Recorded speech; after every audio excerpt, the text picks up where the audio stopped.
अस्सलाम वालेकुम। ये हमारा आज का सेकंड पार्ट है बाबूना, जो जैसा कि पिछली वीडियो हमने बनाई थी पार्ट 1, तो उसमें बाबूना से मुतल्लिक उसके मुतरादिफ़ात और मुख्तलिफ़ नामों का ज़िक्र किया था और उनकी खसूसियात बताई थी और उनके ज़रिए किस तरीके से हमें आइडेंटिफ़ाई करना है बाबूना को। उन नामों के ज़रिए हमें मुख्तलिफ़ बातों का पता चला और उससे हमें बहुत सहूलत हुई। और उसी सिलसिले में ये आगे की कड़ी आज का हमारा दूसरा पार्ट है, जिसमें हम नामों के अलावा हम इसके दूसरे खसूसियात का ज़िक्र करेंगे, जैसे मिजाज और इस्तेमाल वगैरह के बारे में। तो आज की हमारी ये वीडियो आगे की सेकंड पार्ट हम सामने हाजिर है। आप पहली वीडियो आप देख सकते हैं, हमारी यूट्यूब पे मौजूद है। तो ये जो प्लांट आपके सामने नज़र आ रहा है, जैसा कि मैंने बताया, ये बाबूना है। बाबूना की मुख्तलिफ़ किस्मों का ज़िक्र किया गया है यूनानी किताबों में। यूनानी की एक बहुत ही मशहूर दवा है, बड़ी खुशबूदार एरोमेटिक ड्रग है ये, मशहूर दवाओं में से एक है। इनके जो दीगर अक़साम बयान की गई हैं, उनमें से एक बाबूना गाउ चश्म जिसे कहते हैं, उखवान कहते हैं, जिसका बॉटनिकल नेम टेनासेटम पार्थेनिकम है।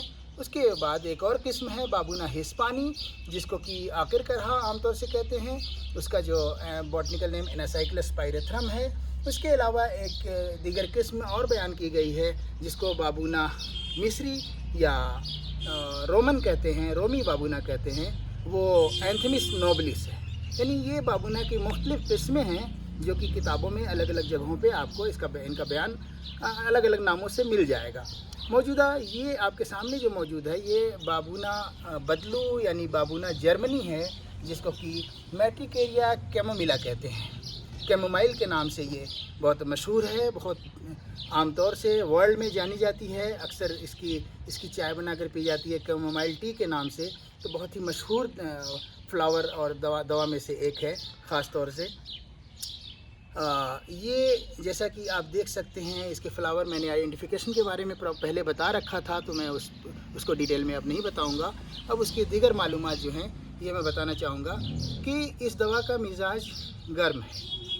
गर्म होने की वजह से, एरोमेटिक होने की वजह से ये ऐसे अमराज में ख़ास तौर से बहुत ही मुफीद साबित होती है, जो कि सर्दी की वजह से लाक होते हैं। इस दवा का जिक्र सबसे पहले डेस्कोरिडिस ने किया था अपनी किताबुल हशायस डी मटेरिया मेडिका में। उसमें इसको नौबती बुखारों में, फ़ीवर में इस्तेमाल करने का ज़िक्र किया है। इसके मुख्तलिफ़ पार्ट्स दवाई अफादियत के लिए इस्तेमाल होते हैं, जैसे इसके फ्लावर गुले बाबूना के नाम से, इसकी पत्तियां बरगे बाबूना के नाम से और इसकी जड़ बीखे बाबूना के नाम से दवा के तौर पे इस्तेमाल होती है। इसका मिजाज जैसा कि मैंने बताया गर्म खुश्क है और ये मुहल्लिल औराम है, यानी कि सूजन जितनी भी इन्फ्लेमेटरी कंडीशन है उनके लिए ये बहुत ही मुफीद साबित होती है। चाहे वो उसको मुकामी तौर पे इस्तेमाल किया जाए या इसके अंदरूनी इस्तेमाल किया जाए, कहवा बनाकर, चाय बनाकर इस्तेमाल किया जाए, जिस शक्ल में भी इस्तेमाल किया जाए। मुलत्तिफ़ है, यानी गलीज़ मादों को, बदन के अंदर जो गलीज़ मादे होते हैं, विस्कस मैटर्स होते हैं, उनको लतीफ़ कर देती है, हल्का कर देती है, जिसकी वजह से बहुत सारी बीमारियों में ये मुफीद साबित होती है। इसी तरह अपनी मुलत्तिफ़ इफ़ेक्ट होने की वजह से ये शुद्धों को बदन के अंदर कहीं ऑब्स्ट्रक्शन हो रहा है, ऑब्स्ट्रक्टिव डिजीज़ हैं, उनमें भी ये बहुत ही कारआमद साबित होती है। इसी तरह ये दिमाग का तनकिया करती है। दिमाग अपनी गर्मी की वजह से जितनी भी बरूदत से लाहक होने वाले, ठंड से पैदा होने वाले जो दिमागी अमराज हैं, नज़ला, ज़ुकाम, सर का दर्द वगैरह, उनके लिए ये बहुत ही मुफीद साबित होती है। मैदे के लिए बहुत ही कारआमद है, भूख को बढ़ाती है। इसके फ्लावर की चाय पीने से, इसके दीगर अज्जा का इस्तेमाल करने से मुक़व्वी मैदा इफ़ेक्ट आता है और भूख बढ़ती है। ज़ोफ़े हज़्म जो होता है, इंडाइजेशन को ये दुरुस्त करता है। इसके अलावा बहुत सारे ऐसे अमराज, ख़ास तौर से औरतों के अमराज में ये बहुत ही कारआमद है। एहतबास तम्स हो, यानी एमेनोरिया है, या मेंस्ट्रुअल डिसऑर्डर जो होते हैं, पेनफुल मेंस्ट्रुएशन वगैरह हैं, उन कंडीशंस में ये बहुत ही मुफीद साबित होती है। कान के अमराज के लिए एंटी इन्फ्लेमेटरी और एनाल्जेसिक होने की वजह से इसके फ्लावर का या पत्तियों का भपारा देने से کان میں بھپارا دینے سے کان کا درد جو ہے اس میں بہت آرام ہوتا ہے، راحت ملتی ہے۔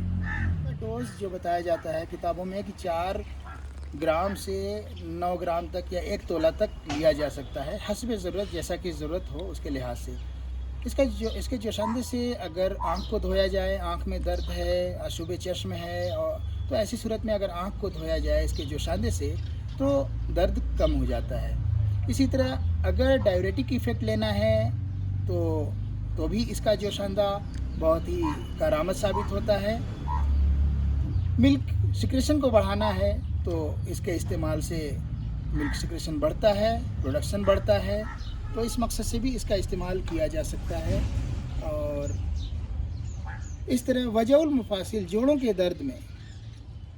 درد میں اس کو اگر استعمال کرنا ہو تو اس کے بنے ہوئے روغنیات مساج کیے جا سکتے ہیں، اس کا قہوہ بنا کے پیا جا سکتا ہے، اس کی پولٹس بنا کے لگائی جا سکتی ہے جوائنٹ پہ، اس کو ضماد کے طور پہ بھی لگایا جا سکتا ہے، تو یہ بہت ہی کارآمد ثابت ہوتا ہے۔ اسی طرح اگر ٹکور کیا جائے، یعنی پانی میں ابال کر اس کے جوشاندے سے ٹکور کیا جائے تو جتنے بھی چوٹ موچ اور اس طرح کی کنڈیشن ہے، ورمی کیفیت ہیں، ان سب کو تحلیل کرتا ہے اور انالجیسک ایفیکٹ رکھتا ہے اور اس میں آرام ملتا ہے۔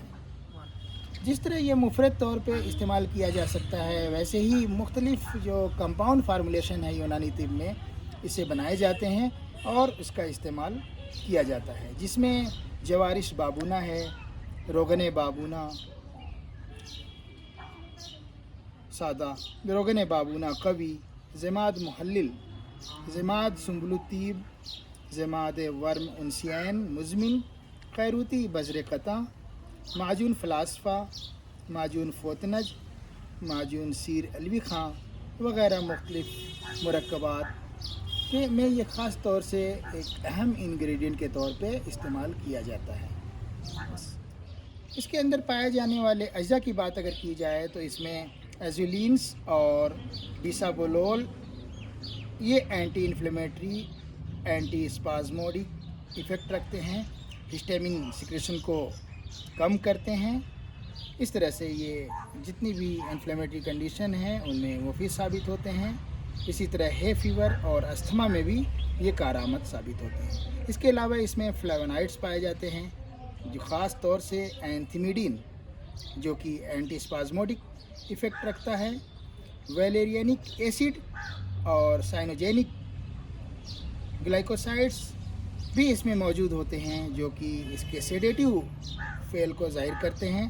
اس کے علاوہ اس میں کومیرنس، فلیونائڈز، ٹیننز، فائٹوسٹرالز، فیٹی ایسڈ اور فینالک ایسڈ وغیرہ مختلف اجزاء پائے جاتے ہیں، جو کہ یہ بتائے گئے تمام افعال میں خاص اہمیت رکھتے ہیں، اور انہی اجزاء کی موجودگی کی وجہ سے اس میں یہ افعال صادر ہوتے ہیں۔ کلیکٹ کرنے کا، فلاور کو کلیکٹ کرنے کا طریقہ یہ ہے کہ دونوں انگلیوں کے بیچ میں اس طریقے سے ہم ایسے کلیکٹ کرتے جائیں گے، توڑتے جائیں گے اس طریقے سے۔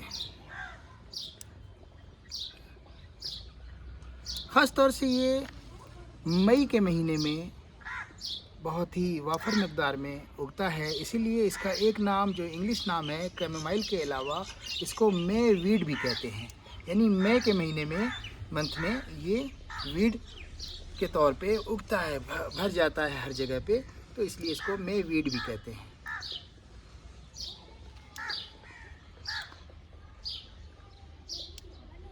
اس طریقے سے کلیکٹ کر کے باسکٹ میں، ٹوکری میں ہم ڈالتے جائیں گے۔